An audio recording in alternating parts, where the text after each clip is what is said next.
Industrial hemp is still at its infancy stage. It comes with challenges, but also opportunities. So this presentation, I will give you an overview of the supply and demand. Then we will discuss the costs involved in production. The last section, we will have Dr. Aaron Smith here with us to discuss some of the issues the industry is facing and his advice to our growers on how to deal with these challenges. Now that industrial hemp is a plant that you can use every part of it. Fiber can be used to make twine, clothing, beauty materials, industrial products, and biofuels, whereas hemp seed can be consumed in food, feed products similar to other oil seeds. CBD variety is what our most Tennessee growers grow for. That has a significant content of cannabidol. The industry is further characterized into extraction and the smoke bowl market. Here it is the 2020 production map provided by Tennessee Department of Agriculture. As you can see, the concentration of production is located in the Middle Tennessee area where tobaccos are grown. In 2017, we had about 79 growers, and then in 18, that number tripled. We had licensed over 3,000 acres with a third being planted. In 2019, we had about 4,000 growers licensed and licensed acreage over 51,000 acres. And this growth trend is just a reflection of what's happening nationwide. And then give you a snapshot of the global and domestic supply. Here in the US in 18, we had over 78,000 acres grown. In 19, that number tripled and over 230,000 acres of hemp were being grown. And the top growing states include Colorado, New York, Oregon, and Kentucky. Canada is the dominant producer of commercial hemp, accounts for 90% of annual food-grade hemp imports. And then China is dominant in hemp fiber production. And in the Europe, more than 80,000 acres were being grown in 2016. So just look at the market growth of hemp-based product sales. From 2015 to 2017, we've seen the most growth come from hemp CBD variety. Whereas if you look at the industrial hemp applications, textiles industries, and supplements, the increase in demand or increase in sales is not as significant as the growth coming from the CBD variety. And Hemp Business Journal estimate the total retail sales of hemp-derived CBD products is anticipated to expand at annual growth rate of 25%. The trend in decrease of the price is really a reflection of the relationship of oversupply and demand. As you can tell from our Tennessee prices timeline, prior to 2017, Kentucky Department of Agriculture reported they received price as high as $1,000 per pound for dry material. However, that price today continued to decline rapidly. And during the harvest time of 2018, we've seen processors offering $3 to $5 per percentage base for biomass. And then in 19, we've seen processors were offering contracts at $1.50 per percentage for biomass. But at harvest, a lot of those contracts were not fulfilled. And there were several private auctions being held here in Tennessee, and reported price ranged from 60 cents to $1.50 per percentage for biomass. And for smokable buds, it was around $4 to $5.50.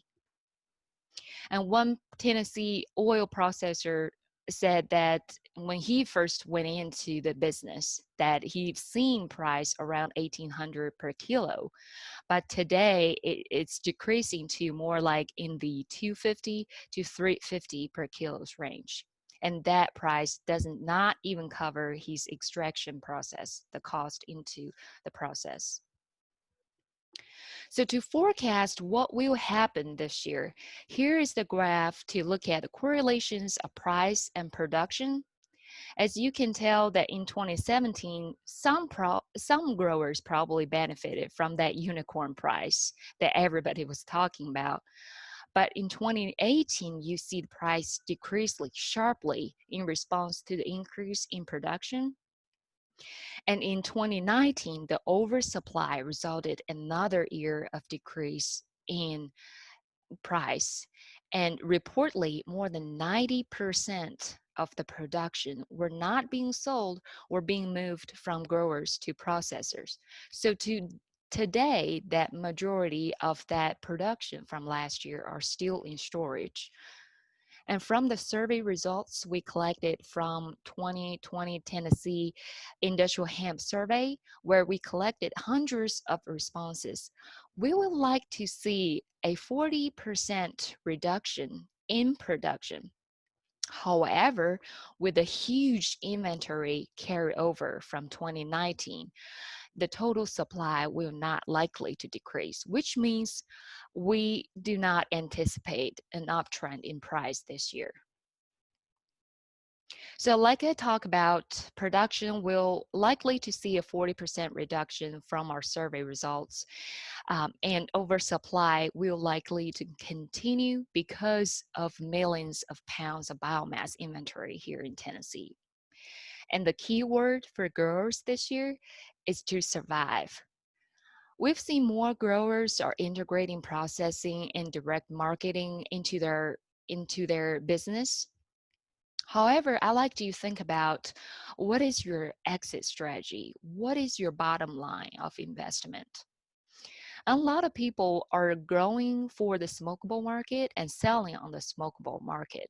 Also challenge you to think about, is that market also saturated at this point? Now, we've seen a lot of processors are going out in the industrial hemp industry, going bankrupt. And the contracts that we've seen today being offered by a few processors, they are going for the revenue share kind of split agreements instead of cash offerings to really mitigate the risk to growers. And then USDA, FDA rulings will continue to put pressure on the market. Then this year, the COVID-19 pandemic really put another complicity in the hemp market. So I like to think about the long run for hemp industry, and we think it's really uncertain. And I like to think about who is really taking the lead and investing in the future of hemp. So if you're still thinking about growing this year, these are the questions our extension folks have received in the past. How much does it cost me to grow hemp? How much can I make per acre? And how should I price my end products, whether it's oil or smokable buds? Those questions can be answered by creating your own production budget. Now we have updated the 2020 industrial hemp extract budget, and it can be found on this website. And I think this is part of the improvement or of the industry, is because see our UT website, we created a new tab for industrial hemp besides livestock, tobacco, and vegetables. And research is really important link in any agricultural commodities market development. So you can find the budget in PDF and Excel version, and you can adjust them to your own production. Now we're going to talk about what is the capital requirement going into the production. You need to have access to land, and the machinery equipment really depends on the production model you're choosing. So if you're thinking about tobacco production model, you will need either like tobacco setters and equipments like that, harvesting equipments, buildings and implements such as greenhouses, drying and storage, barns or warehouse type of facilities. You need to think about and have access to those type of facilities as well. So in the budget, we included the fixed expenses, annual fixed expenses. We're looking at 750 per acre. Now that includes annual depreciation, machinery, interest, capital recovery of irrigation system, barn, drying materials, and land rent. And for annual cost, variable costs of production, we're looking at a variety of different inputs. For example, soil test. Now, heavy metal test is some test that the industry is really emphasizing. And then if you're doing transplants or seeds, and access to good genetics really set you up for further success for in production. And the fertilizer cost, weed pest control cost, and labor. I highlighted labor in all the costs that involved in hemp production because that is very labor intensive. And we're looking at other costs such as hanging materials, license inspection fees, different lab tests, storage expenses, and the interest on operating expenses. So for variable cost, we're looking at the total variable expenses around to $12,000 per acre. And we, just to look at the labor cost, we're looking at about at least 400 man hours going into pre-plant, in-season labor, harvest labor, and management labor as such. So the cost structure of hemp production, we're really looking at the top three costs are labor, transplants or seeds, and fixed costs.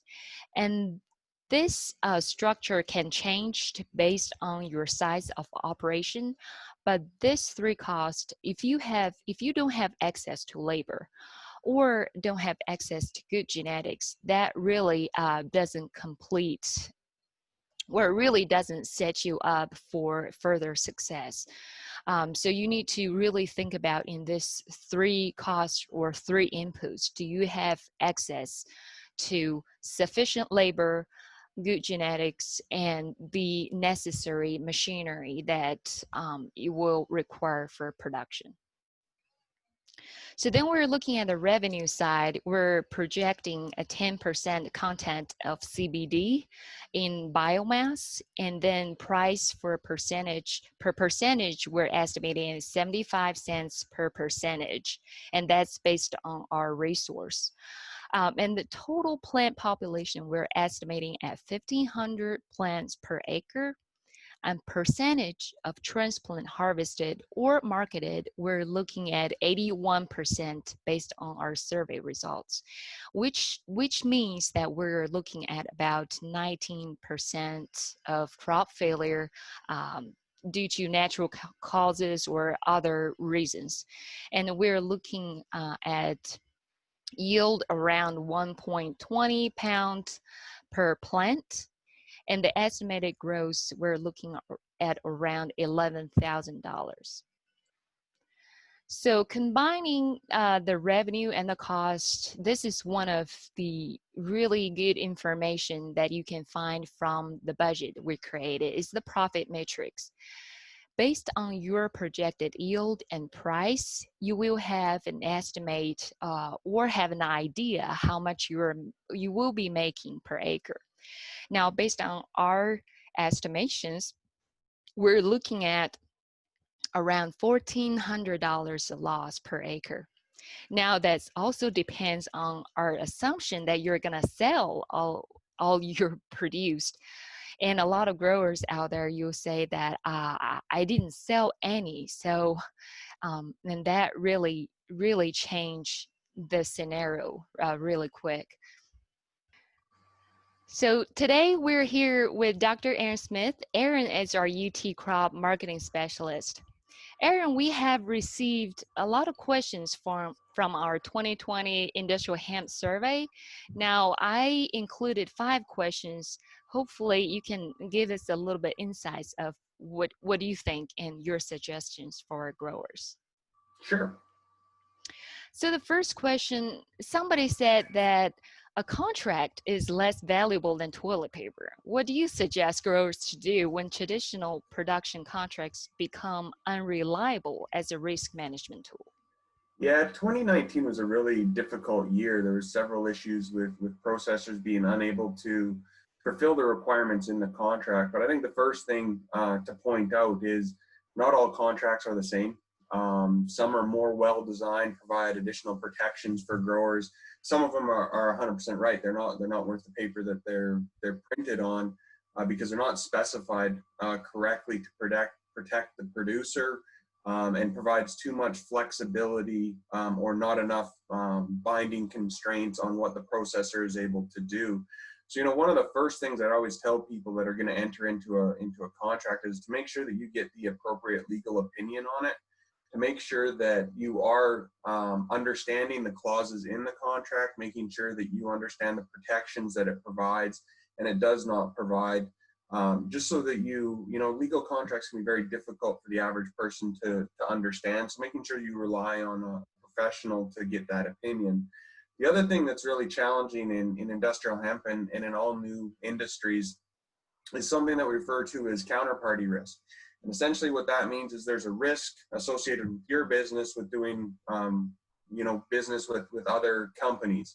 And so one of the problems or one of the challenges that often emerges with new businesses is there's very little ways that you can adequately verify the quality of the companies that you're doing business with. They just haven't been in operation long enough to have that established track record. So trying to understand those counterparty risks can be very challenging. That being said, everybody needs to do their due diligence, understand who they're doing business with to try to avoid some of those risks. Unfortunately, there's not a silver bullet for that, and we're probably going to continue to see some of these issues moving forward into the 2020 year. Thank you, Aaron. Another question we've received, growers are sitting on massive volume of inventory right now, and many are starting to integrate processing and direct marketing. Do you see that as a solution for everyone? Well, that's a challenging one to answer. There's never a one size fits all for anybody, or for everybody that's gonna work. One thing that people do need to be cautious with is if you are sitting on a large stockpile of inventory, you've already got a substantial amount of capital tied up into that crop. You really want to go out and invest more capital in processing equipment, and not still solve the issues with access to market or getting paid. So, a lot of people have to think in terms of, well, what capital do I want to designate to the processing side of the operation? And then also evaluate, do I have the contacts to appropriately market this product, whether it's to a wholesaler or to a retailer or to a direct to consumer. If you don't have that marketing plan in place, I fear that just investing in the processing equipment can be counterproductive for many people. The backside to that, though, is when you look at the amount of product that's currently in storage, what we want to make sure is that product's not deteriorating. Once we end up harvesting any product on the agriculture side of things, quality goes nowhere but down. And so again, making sure that you're protecting that investment is very important. I think one other thing that producers can do is look at some of the arrangements that you talked earlier about, looking at a cost share arrangement with an existing processor, maybe paying a fee but retaining product. There's different solutions, and again, investigating which one's going to work for individual businesses, to me, is really the key or the optimal way to go. Right. Thank you for that. And another question we've received, with the industrial hemp market still being an emerging market, how long do you think it will take the market to be stable? And will oversupply continue in the coming years? Yeah, this is another one where, again, there's anytime you have a brand new product, it takes a little while for that market to mature, and usually you'll get dramatic swings in supply and demand. One thing that has been somewhat unique over the last 6 to 8 months is the number of requests and inquiries that I've been getting. It used to be that 75% of them were from people in Tennessee. Now it's probably closer to 25%. Getting inquiries from places like Texas and Georgia and Florida. So again, while we've had some oversupply issues here, there's several states that are going to be coming online, and it could contribute to some of those issues with oversupply.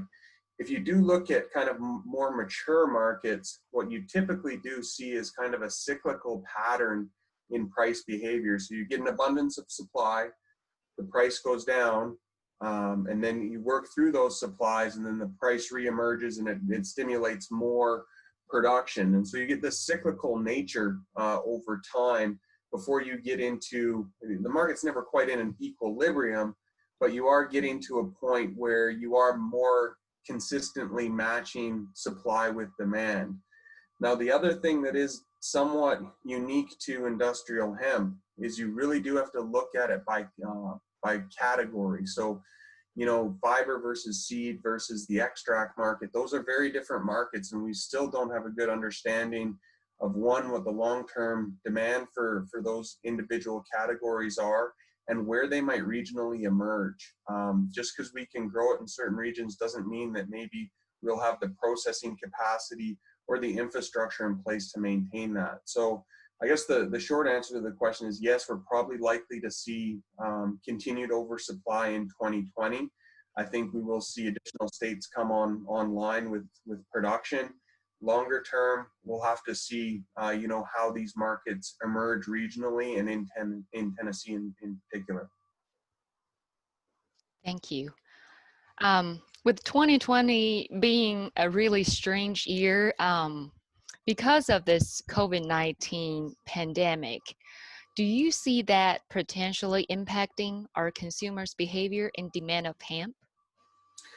It has been an incredibly challenging year. If you go back to even before the COVID-19 issues, there were several issues with having trade disruptions with China in particular, but other nations as well. COVID-19 has just kind of amplified that and touched all parts of the agriculture supply chain. So it's really difficult to predict what's going to happen there. The ones that I'm really going to be interested in looking at is, how consumer purchasing behavior reacts moving forward. Do we continue to move towards more of an online type